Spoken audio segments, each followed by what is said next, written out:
भारत रत्न और देश के पूर्व प्रधानमंत्री अटल बिहारी वाजपेयी साल 2018 में आज ही के दिन हमें छोड़ इस दुनिया से चले गए। सदियों में कोई ऐसा इंसान पैदा होता है जिसकी शख्सियत अटल बिहारी वाजपेयी जैसी होती है। देश की राजनीति में बहुत कम ही ऐसे नेता हुए हैं अपनी पार्टी से जो ऊपर उठ जाए। दरअसल अटल बिहारी वाजपेयी दलों से उठकर लोगों के दिलों पर राजनीति करने के कायल रहे। दलों और दिलों में संतुलन साधने का उन्हें हुनर मालूम था। जैसे उनका नाम था वैसा ही उनका काम था। अटल ने ताउम्र सत्ता की नहीं, सिद्धांतों की राजनीति करी। उनका नाम ऐसे नेताओं में आता है जिनकी हमेशा कथनी और करनी एक ही बनी रही। लेकिन आज सवाल यह है कि आखिर क्यों देश में अटल जी को याद किया जाए? क्या थे अटल जी? इसका जवाब है उत्तराखंड, छत्तीसगढ़ और झारखंड के निर्माता अटल जी। ऑपरेशन शक्ति परमाणु परीक्षण करवाकर दुनिया में भारत को नए सिरे से प्रतिष्ठा दिलाने वाले अटल जी। चंद्रयान 1 परियोजना की मंजूरी देने वाले अटल जी। देश को जमीन पर, हवा में, तरंगों में, नदियों में, सड़कों में जुड़ाव और एकजुटता देने वाले अटल जी। राष्ट्रीय राजमार्ग विकास परियोजना शुरू करने वाले अटल जी। सागरमाला परियोजना की शुरुआत करने वाले कौन? अटल जी। देश को स्वर्ण चतुर्भुज देने वाले अटल जी। उत्तर, दक्षिण और पूर्व पश्चिम गलियारों को साकार करने वाले कौन? अटल जी। प्रधानमंत्री ग्रामीण सड़क योजना वाले अटल जी। दिल्ली मेट्रो परियोजना लाने वाले कौन? अटल जी। डॉक्टर भूपेन हजारिका सेतु निर्माण कराने वाले आखिर कौन? अटल जी। जम्मू और बारामूला रेल लिंक और चेनाब ब्रिज देने वाले अटल जी। रक्षा खुफिया इकाई, राष्ट्रीय सुरक्षा सलाहकार जैसी संस्थाओं का सृजन करने वाले अटल जी। सूचना प्रौद्योगिकी में भारत को उत्कर्ष पर ले जाने वाले कौन? अटल जी। सर्व शिक्षा अभियान देने वाले अटल जी। प्रवासी भारतीय सम्मान शुरू करने वाले कौन? अटल जी। कारगिल युद्ध के समय देश को विजयी नेतृत्व देने वाले कौन? अटल जी। कहां तक याद करें उस महान नेता को जो जब सदन में बोलता था तो पूरा देश उनकी बात को सुनता था। कि भारतीय जनता पार्टी को व्यापक जन समर्थन प्राप्त नहीं है। Cow belt, I don't know where ये काऊ बेल्ट है। काऊ बेल्ट का समर्थन है। जो काऊ बेल्ट जिससे कहा जाता है उसको इस तरह से सदन में उल्लेखित करना। किस क्षेत्र की आप बात कर रहे हैं? हरियाणा में हम हरियाणा में जीते। हमने कर्नाटक में समर्थन प्राप्त किया है। और ये ठीक है कि केरल में और तमिलनाडु में हम उतने शक्तिशाली नहीं है, मगर हमारा संगठन है। पश्चिम बंगाल में भी हमें 10% से थोड़ा कम वोट मिला हुआ है। अगर आप वोट की बात करते हैं तो फिर 10% वोट की बात करिए। इस सदन में एक व्यक्ति की पार्टियां, एक व्यक्ति की पार्टी, और वो हमारे खिलाफ जमघट करके और हमें हटाने का प्रयास कर रहे हैं। उन्हें प्रयास करने का पूरा अधिकार है, मगर है वो एक व्यक्ति की पार्टी। एकला चलो रे,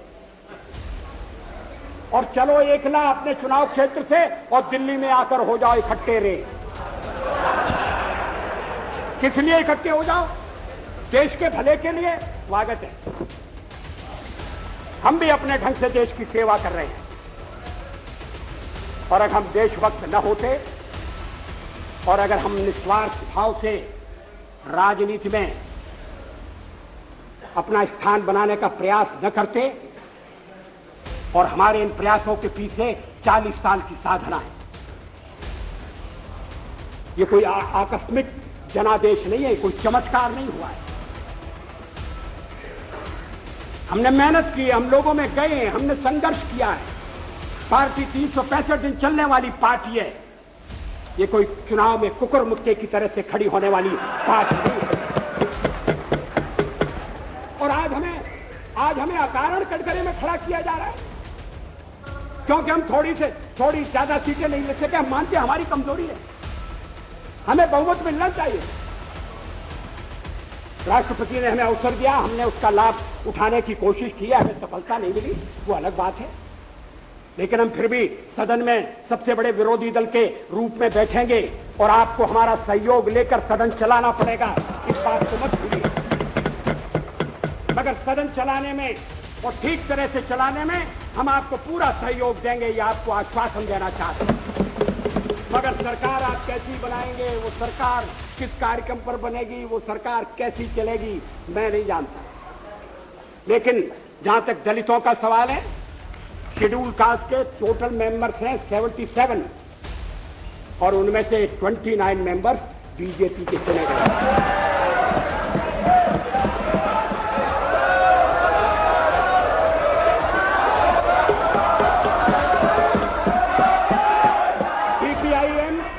सीपीआईएम के 5 मेंबर हैं, सीपीआई 1 मेंबर है, कांग्रेस 15 मेंबर है, जनता दल 7 मेंबर है और सबसे ज्यादा हमारे मेंबर हैं।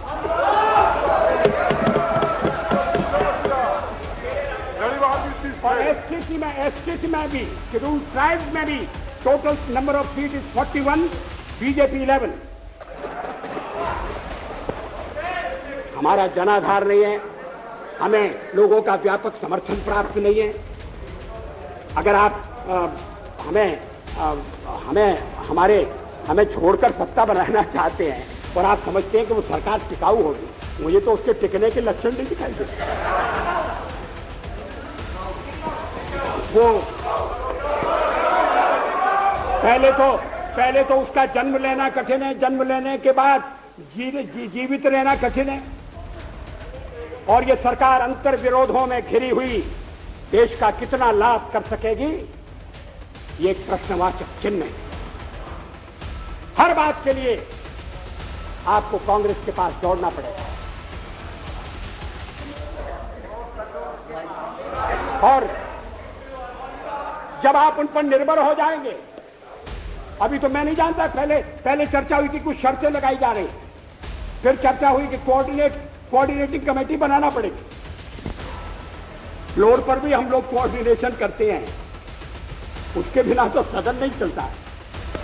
आप सारा देश चलाना चाहते हैं, बड़ी अच्छी बात है, हमारी शुभकामनाएं आपके साथ हैं। हम अपने देश की सेवा के कार्य में जुटे रहेंगे। हम संख्या बल के सामने सर झुकाते हैं और आपको विश्वास दिलाते हैं कि जो कार्य हमने अपने हाथ में लिया है, वो जब तक राष्ट्र के उद्देश्य पूरा नहीं कर लेंगे, तब तक विश्राम से नहीं बैठेंगे, तब तक आराम से नहीं बैठेंगे। अध्यक्ष महोदय, मैं अपना त्यागपत्र राष्ट्रपति महोदय को देने जा रहा हूं।